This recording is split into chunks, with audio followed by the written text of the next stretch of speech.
আগামী ঢাকা দক্ষিণ city corporation নির্বাচনে মেয়র পদে প্রতিদ্বন্দ্বিতা করবেন ঢাকা বিশ্ববিদ্যালয় কেন্দ্রীয় ছাত্র সংসদের বর্তমান সহসভাপতি বা ভিপি সাদিক কায়েম। শুক্রবার সকালে রাজধানীর কাকরাইলে অবস্থিত institution of diploma engineers Bangladesh IDUB-তে কাউন্সিল হলে আয়োজিত এক সম্মেলনে তাকে প্রার্থী হিসেবে ঘোষণা করা হয়। ঢাকা মহানগরী দক্ষিণ জামায়াতে ইসলামীর থানা ও বিভাগীয় দায়িত্বশীল সম্মেলনে এই সিদ্ধান্ত জানানো হয়। ঘোষণার সময় সাদিক কায়েম নিজেও উপস্থিত ছিলেন।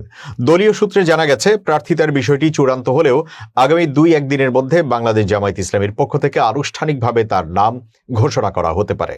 এ বিষয়ে সাদিক কায়েম তাৎক্ষণিকভাবে কোনো মন্তব্য করেননি।